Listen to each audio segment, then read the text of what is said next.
white people don't deal with the fact that they are the ones who are sicker than anybody else in this particular issue, which is why when you deal with the question of race, you cannot deal with what's wrong with these African people. See, the thing that happened in South Central started with a malady in the justice system, where white people could not see white men who had did something against black men and penalize them for what everybody in this country knows that they did. So the problem of white racism is that we don't look in depth and do these little documentaries on white people and what's wrong with them.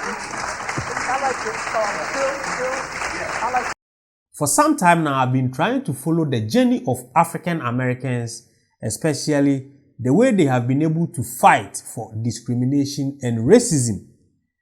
There is another video I have come across which I find it very interesting. I want us to watch this particular video. I will be back. I think that there have been gains for individual people, but we as African people, as a collective, have not moved forward as we should. And most of the time, the African people that you have that are able to occupy the positions of mayors and governors do not occupy it forcefully and forthrightly for the collective of African people in this country. And as a result, what you have is millions of young African and Latino children and youth who are in a state of total chaos, who don't have skills and don't have any idea how they're going to develop their skills, and are estranged from even the adults in their own race because of the problem of not dealing with white racism and the real impact that it has on our lives. Alan Keyes spoke at the Republican convention this year. You are a candidate, sir, for the United States Senate from Maryland, where you oppose incumbent Democratic Senator Barbara Mikulski, who, yes, was invited to appear on our panel and declined. Increasing numbers of black Americans, including you, Dr. Keyes, have stood to say that too many minority people in this country have internalized the process of the dole, of the handout. Woe is me, I'm black and therefore I can do nothing. I received a terrible education in a racist society. Where is my handout? Is that a fair characterization of your feeling about what has happened to the spirit and the soul of some minority people in this country? Well, I would say what has happened, because it's not like lightning striking from above. I would have to say what has been done. You know, this was done. You had programs where you wrote the rules and regulations in such a way as to discourage work, to break up families, to actually penalize people who were trying to help themselves. So don't tell me that this suddenly happened to folks. It was done to folks. And now we're going to have to make some active efforts to undo it. And I'm not one of those folks who's going to say there was a big conspiracy to destroy people, but it does seem to me that you couldn't have thought of a better conspiracy to destroy black leadership, the black community, black institutions, than what posed as this effort in the bureaucratic welfare state to help people. And so I think we need to think it through, try to undo its damage, which is going to take conscious use of the same power that helped to produce that damage, and then concentrate on allowing people to have the power to shape their own destiny.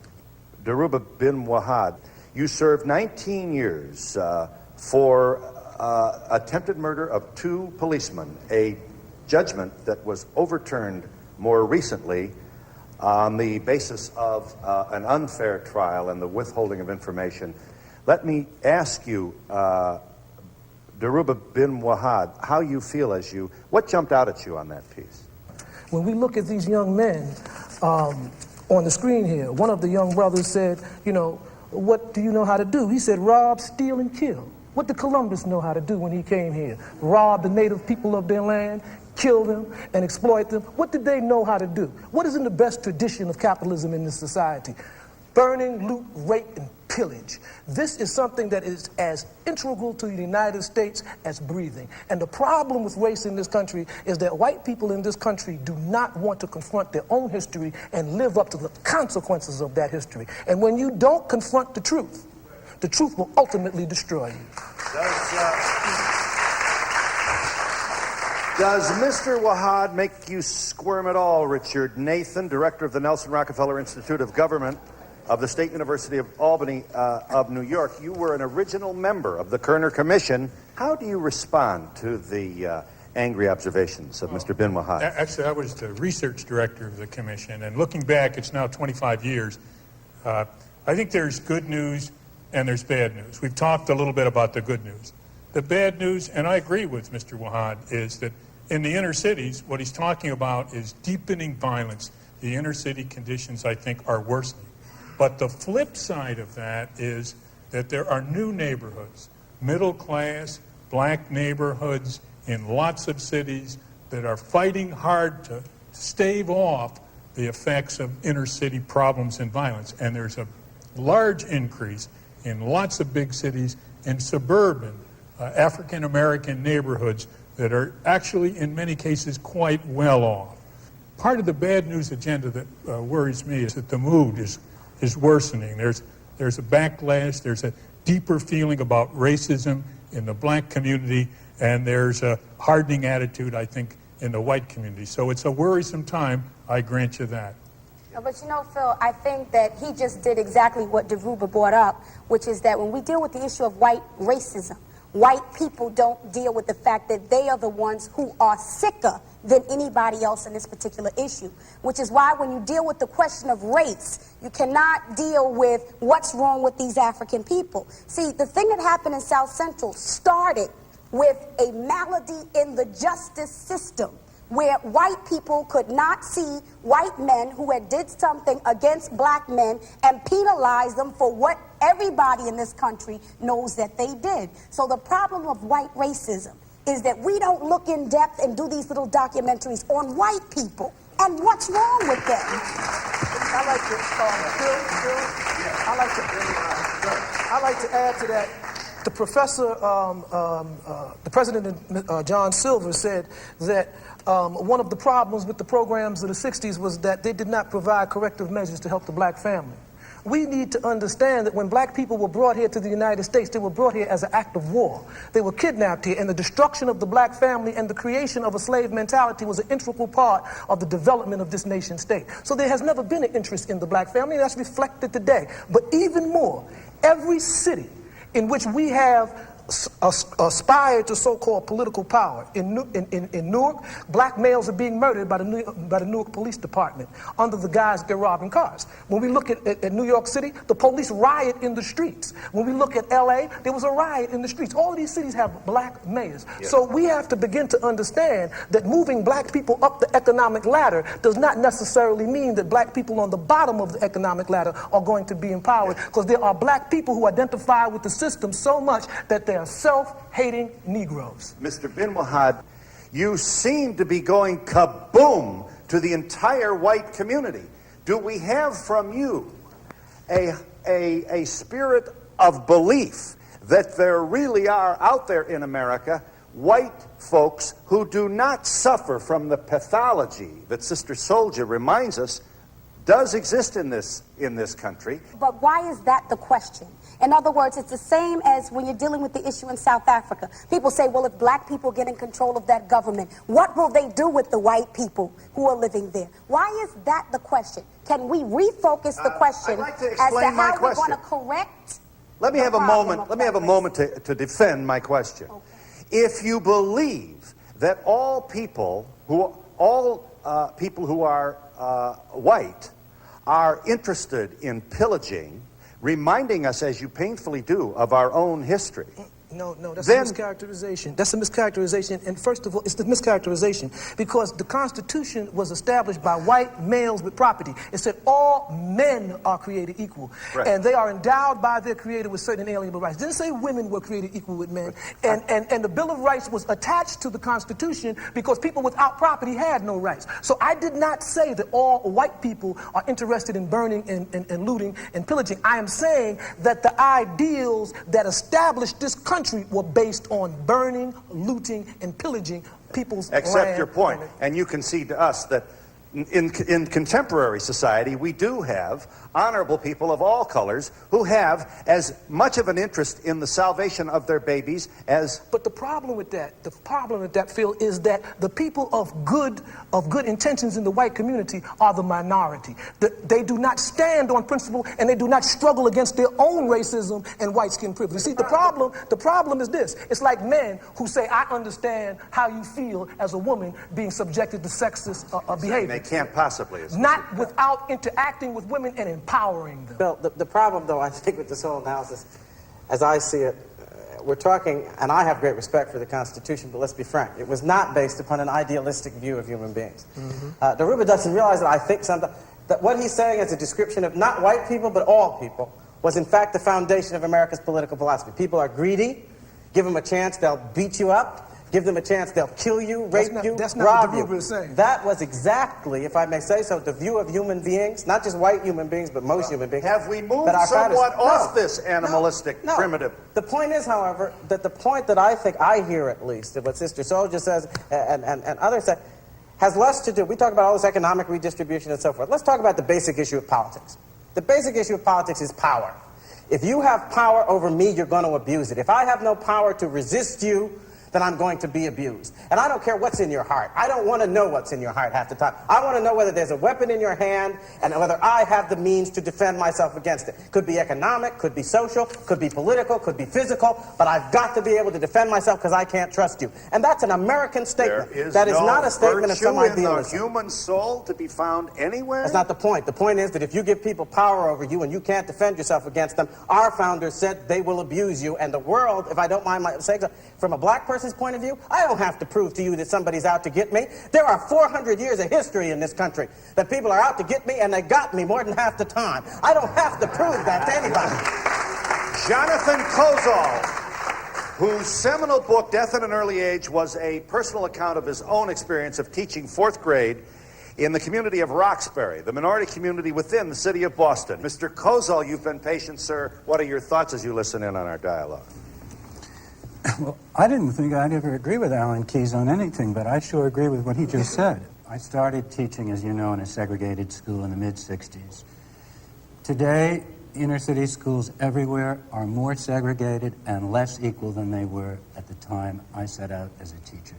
Inner-city kids I see all over the country are in squalid, ugly, filthy, overcrowded buildings in which not one of us would willingly spend 1 hour. Their lives are more miserable today than they were when I began.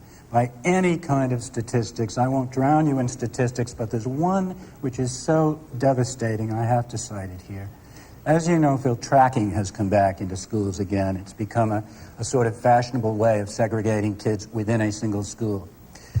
Black children, statistically, are 3 times as likely to be tracked into so-called special classes for the retarded as white children, but only half as likely to be put into gifted programs. That is an intolerable statistic in a democracy. And anybody who looks at that and all the other statistics, the fact that black infant mortality is twice that of white children, anyone who looks at those kinds of statistics, or a recent news event, black Haitians being brutally excluded from this country while white Europeans are welcomed at New York International Airport.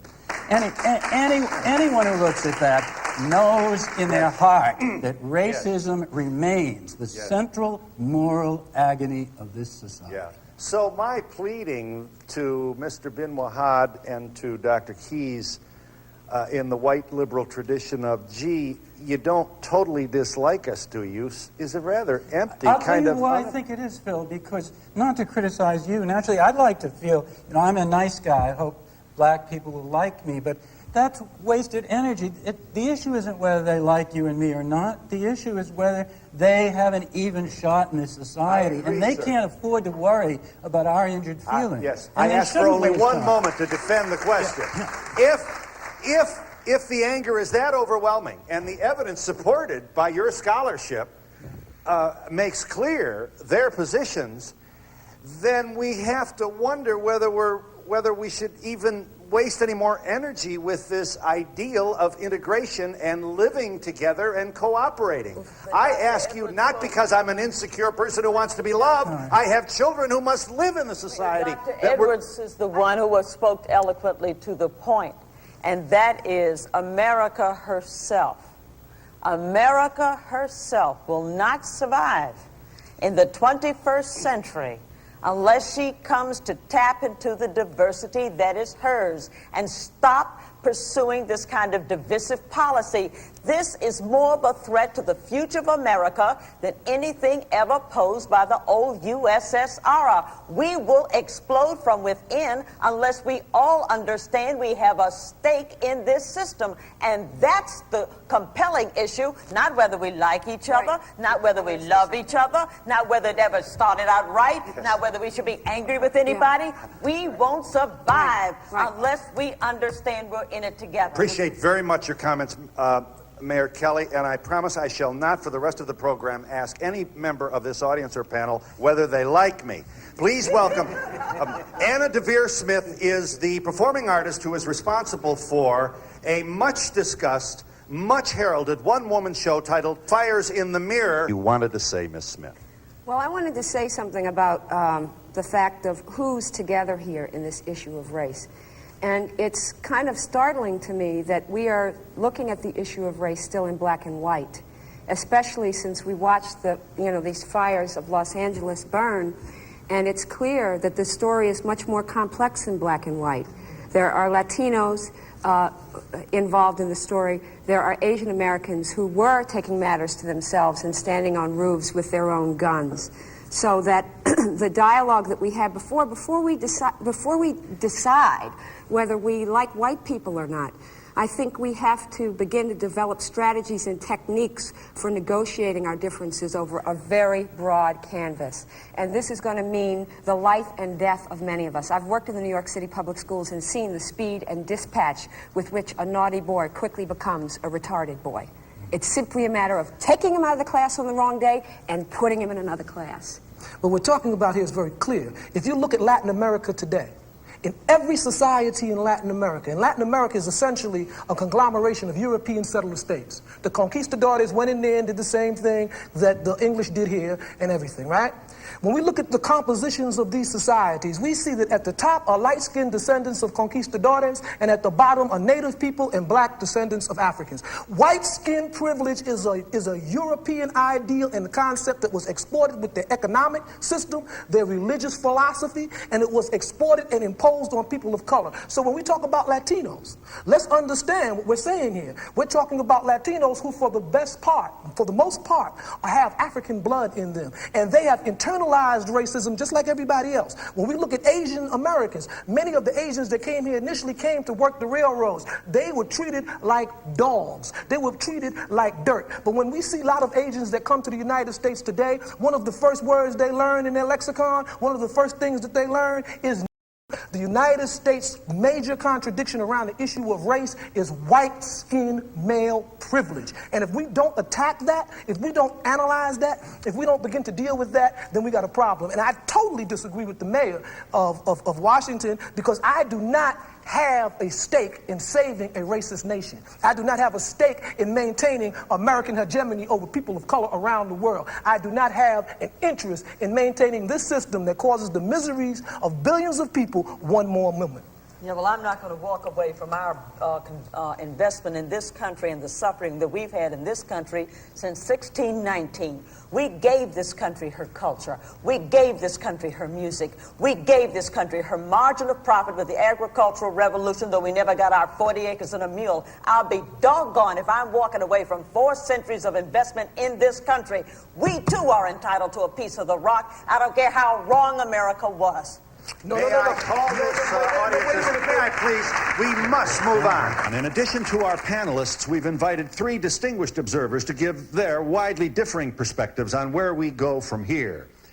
They are Time magazine correspondent Sylvester Monroe, journalist and businessman Tony Brown, and Princeton professor Cornel West. Gentlemen, we do thank you for joining us. Let's begin with Mr. Monroe and the case for government assistance. what's interesting about going back there, what's painful about going back there, is people talk about these communities and how people ought to pick themselves up by their bootstraps, they ought to do that. That was a community that regularly, routinely produced successful members of society when it had the support necessary to do that. And it pains me to hear people talk about a welfare state, people who want a handout. What communities like this, what black people have always asked for, is not a handout. They are citizens of this country. What they're asking for is equal access to opportunity, to education. Government has a role, and no one is saying that government can solve all the problems there. And part of that role is to provide a quality of education that means something. That school used to have that. Why is it that government, that the Lyndon Johnson era, which is the time I would assume you were a student at that school? That's right. Well, what's different then? Why can't it work now? Well, one of the things I think that when I was a student in the Chicago public school system, never one day in the 10 years that I was a student in the Chicago public schools did I miss a day of school because of a teacher strike or because there was not enough money to keep the schools open.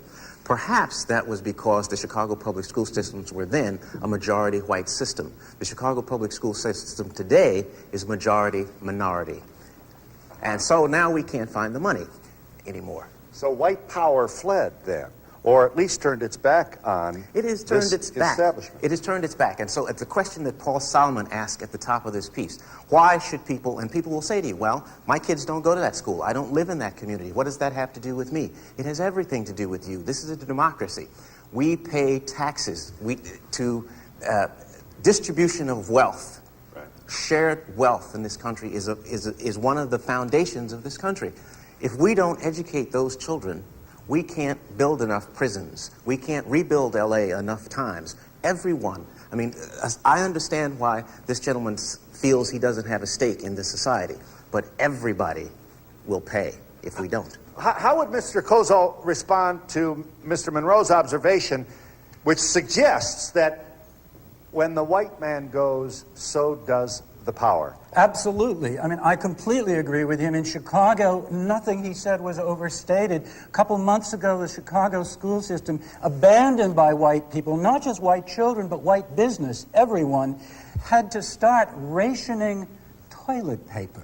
Children now have to bring it from home. It's absolute apartheid today in Chicago. The issue is more than just money. It's also an issue of control and curriculum. And what type of African adults are you trying to produce within that school system? I was in the Intelligent and Gifted Children's program. I went to Cornell University Preparatory. I was on welfare, Head Start, free lunch, free breakfast, forced busing for integration. Every single government program ever created, I have been here you are on the cover of in. Newsweek magazine. It must have worked. That's not the point, because I talked about white people. That was why I was on the cover.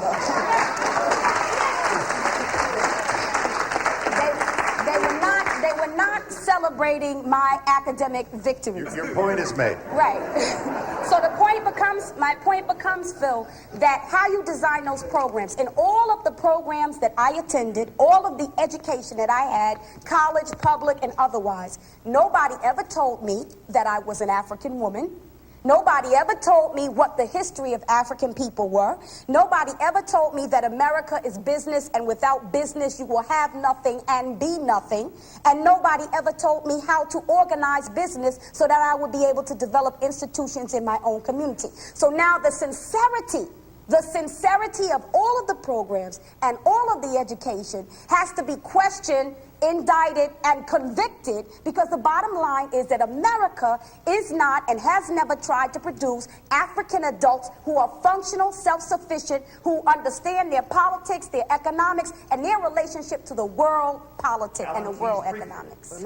America's never going to understand that as some abstraction. Communities understand that. You must give communities the power and the control, and finally address the whole point. You can't just pour money into a school. You've got to build up in the community the economic base to sustain the school. You can't deal with these problems in isolation and say, I'll have a good school in a neighborhood with no economic base and no jobs and no businesses. You want decent schools, you've got to develop the communities in which those schools exist so that you have an economic base to support them. You've got to develop the power politically so that the community will be able to control that environment in which the school exists and meet the needs, culturally, value-wise, otherwise, that community reflects. And that means that you've got to have power in the hands of that community as a whole. Not in the hands of education bureaucrats, not in the hands of social bureaucrats, but in the hands of the people of the community themselves. There is a gentleman in our room who believes he has an answer to your very optimistic call for jobs and empowerment.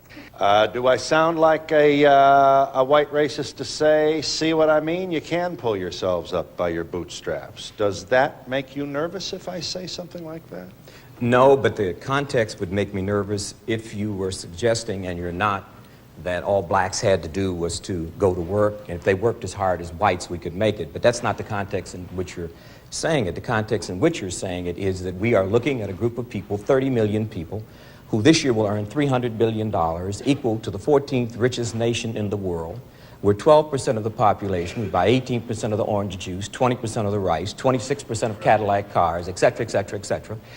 We have 350 black organizations, middle-class blacks, 1 million of which go to white hotels each summer. They spend $16 billion discussing white racism and black poverty. Now, there's no way in the world that white people can free black people, because freedom is not white people's to give. 2, white people, as I said in the piece, cannot do for us what we refuse to do for ourselves. 3, the key to this equation is the behavior of the black middle class. The key to this is not understanding whether or not whites like blacks or blacks like whites. I frankly have no interest in that at all. I have no interest in managed society. I'm not interested in having to sit next to people because they're white. I'm interested in being equal, and the only way you're equal is to have power. Alan Keyes said the most cogent thing said here tonight, and that is we are talking about power, not whether or not white people have been fair, not whether they're nice people, not whether or not black people are good or bad, but whether or not you as a community of people have the instruments of defense and in some cases of aggression to protect your turf and or your interests. You can't have 30 million people handing over to another people 100% of their resources and blaming them for 100% of their problems. That is not intelligent. So what we need to do in the black community is A, decide to be competitive. And the only way we're going to be competitive is to use our resources. And the final thing I'd like to say is this. The primary resource we have as a people is not our money. It's what we know. And what you know is called human capital. And the fleet of human capital from the black community has been enormous in the name of integration. We've lost our brains to the white community, and nobody is there for the intergenerational transfer of information from middle-class people to poor people, so we now have what we call so-called underclass people. But if what you know is that critically important, and I don't know anybody who will argue it, how is it possible, in the light of Mr. Kozol's nightmarish and brutally honest and well-researched review of the horror story of public education, especially in the inner cities, for black children to know anything? White power structure and the white community in America are out of options.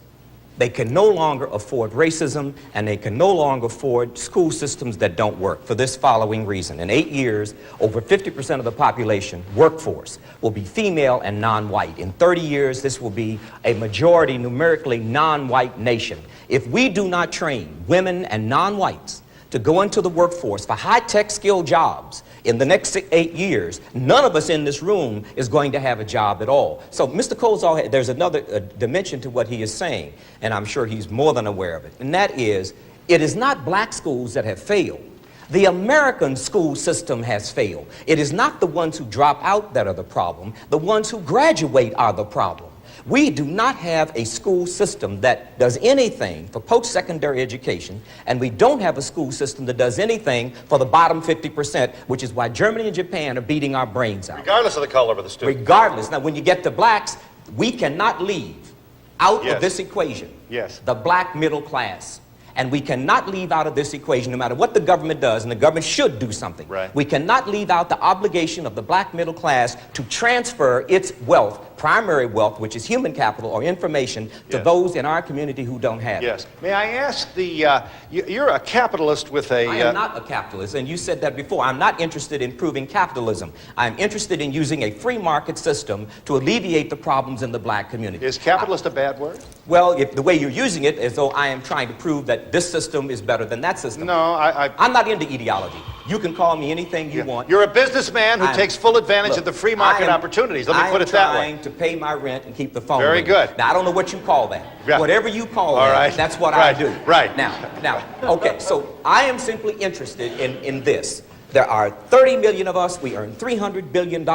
We spend 6.6% of our money with one another, 95% with other people. I'm simply interested in creating structures so we can transfer that money back, and most of all, not to any black person in this room, but to poor black people, because the difference in the achievement of our community will not come from middle-class blacks like us who have done so well under affirmative action. Poor blacks didn't get a nickel. They're the ones who are hurting, which is why the black community is in such dire difficulty. We're leaving out a lot of things in this story. There are hard-working, good people working in community development corporations, and your emphasis, I like the piece that Tony did, your emphasis on middle-class African-American neighborhoods and the growth of these neighborhoods in cities and in suburbs is something that mustn't be left out of this picture. Yes. Otherwise, people aren't going to try. Your point is made care. at a time when the middle class is identified with the NAACP, the Urban League, and the traditional we shall overcome civil rights leaders of the 50s and 60s that have been all but abandoned and ignored by younger people, Sister Souljah included. May I just make one comment on that? I think that the dice are loaded, and that's what's left out of Mr. Brown's piece. See, there was a period of time in this country after Reconstruction where African people owned a lot of land, owned a lot of businesses, and did a lot of things. But what happened was the American government, the Ku Klux Klans, and other organizations organized in smashing that effort. So it's not that we haven't tried to own lands and have not organized businesses. It's that if you are African in America or in Latin America or in the Caribbean or in the continent, you will be hunted no matter what you do, because they do not want us to survive and become self-sufficient. And you can say no, but you haven't lived this life. You haven't lived this life. Mayor Kelly's entitled. Yeah. I think that there's a lot of reason for a lot of our anger, given our history in this country that persists even in 1992. No question about it. But the issue becomes, how do you harness that anger? Do we sit up here and talk about our history, or do we harness that anger to become an empowered community? You do both. Now, let me just finish. There's some of us who are struggling right now to empower our communities through educational systems and a whole host of things, trying to shift some capital in the hands of our own community so that when you produce something creative, that the people who have control over the distribution rights are African Americans as against other type of Americans, and that when we go out in this global marketplace, we will be a force with which to be reckoned. We seem to forget, however, that in the midst of all of this, there is a shift that is occurring throughout this whole globe. It isn't just the plight of those of us who are African Americans. Our plight is exacerbated, but we're in a global market. We're dealing with people from all over the world where a market can be taken over overnight by a new developing nation. We need to have a better educational system. America's educational system is in a sorry condition. And the worst form of capitalism was perpetuated, espoused in the last decade by a man named Ronald Reagan with, are you better off today? Walked away from research and development, walked away from education, walked away from savings, walked away from the capacity for capital formation. The worst form of capitalism was symbolized in the last decade, and that's why we're paying a handsome price. Now, we can sit up and get angry, we can sit up and talk about it, but the question is, what are we going to do about it? And I say, let's start doing something about it now and empower our own community and stop pointing the finger at one another. I have a question for Mr. Brown, actually, and that is, if Rosa Parks taught us that we could sit in the front of the bus, what do you think we learned in April 1992 from the Rodney King verdict? I think we learned that if we don't have our own economic base, if we're not educated as a people, we will always be victimized by whomever. But what can we do? I mean, we've So learned if what we Rodney could do King had from a the degree, Rosa. he wouldn't have gotten beaten. That ain't what we learned. Is that what you're telling me? What we learned was that when the police brutalized Rodney King, when they right. murdered Rodney, when they murder black people, when the police power in this society manipulates justice in the criminal justice system, we learned that they're doing their job. Their job is to contain and intimidate and terrorize black people. And this system want to know what we should do? We have to build an independent black political party to take care of our own interests and coalesce with those groups and organizations that share our interests and understand that we have black enemies of black people in our community based on the notion that they could perpetuate a system of exploitation. I'm sure we need ways to defend ourselves, and an independent black political movement would be an excellent way to do it. But you can't get blacks out of the Democratic Party, and you can't get them to use their vote strategically. They hate Republicans, and they love Democrats. Jesse Democrats Jackson love is poor getting them out people of the- so out of well, the they Democratic keep them Party. poor. So Jesse we don't Jackson have is getting them out of the Democratic Party. we don't have a political instrument of power. We are out of the two-way political process altogether, taken for granted by one party and ignored by the other. He has articulated one instrument of power. An economic base is an instrument of power. An educated population is an instrument of power. Why do you think the Asians do so well in this country? They are very well educated. The people in the Pacific Rim, they're Confucian. Their very culture teaches them to stick together, work hard, go to school, stable families. This is why they succeed. We have a consciousness now called civil rights. We won the civil rights battle. We must develop a new consciousness of freedom, which means we're not interested in sitting next to or being with. We're interested in being equal to, which will give us the right to be with or sit next to whomever we want. You have to start that process where it matters most. If you talk about what Rodney King taught me was that if the community doesn't control the police, nobody else is going to. And that you have got to put into the hands of the community the power to have a police force patrolling their streets that answers to them, not to some bureaucracy somewhere that isn't controlled by them. And that means economic development has to go hand in hand with the reclaiming of political power at the grassroots. Control your streets, control your police, control your judiciary. And this is not a new idea, by the way. America was supposed to be this way. The small towns that people idealize were basically neighborhoods controlled by the people who live in them. And our neighborhoods are no longer controlled by the people who live in them. And so most institutions in those neighborhoods, economic, political, and otherwise, are out of control. In the immediate aftermath of Mr. bin Wahad's call for a third political party for African Americans, I am compelled to ask Dr. Alan Keyes, Republican candidate for the Senate from the state of Maryland, how the Republican Party, of which you are a member and at whose convention you spoke, does not enjoy the support of 10% of African Americans. You spoke from the same platform as Patrick Buchanan, who called on the delegates to take back our culture. You work for a man who was dragged kicking and screaming into the signing of a Civil Rights Act. Work for? Who do I work for? Do you not, in a sense, work for George Bush? Absolutely not. Did you not? I'm an independent politician. Did you I not have to extol? make my own army Did these you days. not extol George Bush's passage of signing of the Civil Rights Act and the Act for the Disabled during his administration? And does it embarrass you at all to be surrounded by the white Christians who would call for? Oh, excuse me. It doesn't embarrass me to pursue the power that is needed to transform the society by any means necessary.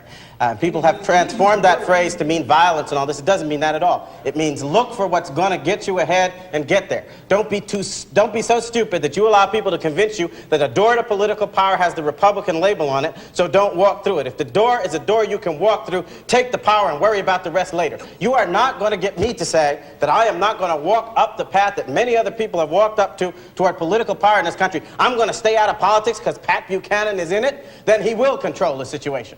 Don't give me this. I am going to do what is necessary to make sure that my folks are represented at every level, in every party, in every walk of life. And if we've got to stop being so silly that we're manipulated into believing that if we give our allegiance to one party or another without having to ask for what they're doing for us lately, no other group in this country is expected to give knee-jerk allegiance in that way, and we're going to be taken for a ride if we do. Phil, would you were, I noticed that you were rather interested in my question. We should say again that his opponent in this race this November is Barbara Mikulski, who declined our invitation to appear on our panel. Mr. Brown, sir, briefly. Phil, would you think of ever asking a black Democrat why he or she is supporting a candidate who belongs to, attended white country clubs, a candidate who has stayed away from black people, although he depends on their race and so forth. There is no Democrat or Republican Party that is better or worse for black people. Neither party is doing anything Well, this makes Mr. Bin Wahad's point, doesn't it? I said we need a third party. We need a way to strategically use both parties. But the inference is that when a black joins the Republican Party, you sound like one of the black leaders. It's sort of like you call their mother a name or something. You know, we need to be in both parties. We know the Democratic Party was the party of segregation. It was the party of tacit lynching. It was the party that kept us down for decades, and we changed the party because we went into the party. We cannot allow Patrick Buchanan and his nativist, racist, sexist, xenophobic, anti-Semitic message to become the dominant majority party in this country. And his participation at the convention should not exclude black African Americans from joining the Republican Party. Alan Keyes should be rewarded and praised for going into a party and giving it a point of view he doesn't have. Cornel West is a professor of religion at Princeton University. With time now short, let's go to his essay on what is wrong and how to fix it. Professor West, sir, your piece is reminiscent of Martin Luther King Jr. and the 60s in its idealism. What a wonderful idea. Against what we've heard from this panel on this program, this is romantic, but about as effective as the wonderfully memorable strains of the hymn, We Shall Overcome. This ideal cannot be realized against the kind of observations we've heard from this panel on this program. How would you respond to that? Yeah, Phil, I don't believe that. One is because it's always been bleak for black people. And the fundamental question first is, how do you build on the best of the legacy of the black freedom movement, which is a moral issue. We have to look for higher moral ground and then look the realities of power in the face. What do I mean by that? What I mean by that is ever since black folk have been here, our problem has been twofold. Too much poverty, too little self-love. To raise the issue of too much poverty means to raise the question, what is the distribution of power and wealth in our society? We live in a society in which 1% of the population own 37% of the wealth, 10% own 86% of the wealth. So all of those in this room are struggling for crumbs in a certain sense. You see. At the same time, too little self-love, the white supremacist bombardment that Brother Wahad and Sister Soldier are talking about is real. The white supremacist bombardment against black beauty, African beauty, against black intelligence, African intelligence, black capacity, black dignity. Those two are inseparable but not identical. Which means at the same time, and this is what I think when Martin King talked about we're part of one garment of destiny, it was a description of our condition. We don't choose circumstances in which we find ourselves. Right. The ugly history that this brother's talking about is real, but alongside that ugly history are Americans of all hues trying to hammer out democratic institutions because the higher ground is a struggle for democracy. And so the question becomes, no matter how bleak the situation, how do we keep alive a substantive and precious ideal of democracy in light of our present circumstance? And the way in which you do that is to create multiracial coalitions with higher moral ground, but looks at the realities of power and control and wealth. We have no other option, it seems to me. And I refuse to be discouraged. I refuse to be disempowered by anybody who comes along and tells me that we black folk with our creativity, with our improvisational sense, do not have the moral courage to link up with other folk who are willing to get us out of the hell in which we find ourselves. So that black people, brown people, people of all colors want to get to the same place.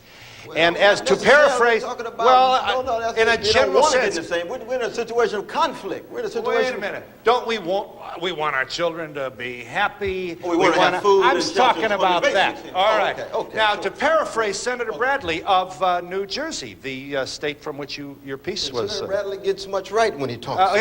He does, and he, among other things, and he's not claiming to be particularly original with the observation. We can't get there unless we go together. I have a terrible feeling that behind me are some people who do not agree. Senator Bradley of the all-white United States Senate said we can't get there unless we all go there together. Sorry, none of us are where he is. That's number one. Number two, you're making a moral appeal to a country that doesn't have a moral conscience. The question becomes that when white people feel serious and angry and upset about abortion, they come out in the thousands up to the millions to say, this is what we believe about abortion. Where is the white outcry against white racism that murders African people all around this entire globe? It doesn't exist. So who are these white good people? I want to meet them. I want to see them. A few is not enough. But that might be all we can get. And guess what? I don't work with all I can get. What I work with is what I have. Listen, you have to have some confidence in the power of African people amongst ourselves to establish a foundation. We have. We haven't. We have utter chaos in our cities, and you've got to see no black that. institutions we You can build can have a program. I'm not saying we've built a lot of institutions, and those institutions have not been effective. The majority of millions of African youth in this country are dying mentally, dying spiritually, dying emotionally, dying academically, and you may have a program, Mr. Brown may have a program, but what we got to talk about is an American government that tracks millions of African people who don't go to your program, don't go to Brown's program, millions of African people, not only here, but all around the world, and if we are not honest enough to say who are our friends, who are our enemies, to know what a friend is, to know what an enemy is, we will constantly be trying to get into people's parties, to shake our butts with them, to get them to like us, and that's not the question. The question is, what can we build amongst ourselves to secure ourselves from our enemies so that we will be able to survive into the future? This was an interesting video, and I know you enjoyed it as I also enjoyed it. This has also let me understand the hustle of African Americans through the American systems that never favored them. Recently, I've been sharing such videos and I realize my viewers love it, and I know I have to keep bringing you all these old videos when African Americans were fighting their way to the top. As an African, we never thought such things were happening in all the way America. When we were young, if someone tells us they are going to America, we think they are going to heaven because they only come back to tell us the sweet things, but they were not telling us the hustle they were going through. Through social media, we have been able to figure out things are not like how we used to think it is. Things are a little messy out there than how they pictured for us to believe. We are still learning, and I know my viewers are also learning, especially those who were like me and didn't know all these things were happening in America. African Americans have been fighting for segregation. They have been fighting for discrimination. They have been fighting for racism. The systems that were built were not favorable to the African Americans. At least we are now learning, and as we are all growing together, we are going to learn a lot. A whole lot of people has been demanding for such videos, and I'm bringing to you as you requested for. If you want to join us to talk about the well-being of Africa and Africans in diaspora, then join my Telegram platform. You go to my description box, click on the Telegram link, as we are going to talk about a whole lot of things that will bring development to Africa and Africans in diaspora. If today is your first time coming to this channel, then don't forget to subscribe to this channel and turn on the notification button so that anytime I upload any great content, you will be notified. Thanks for watching.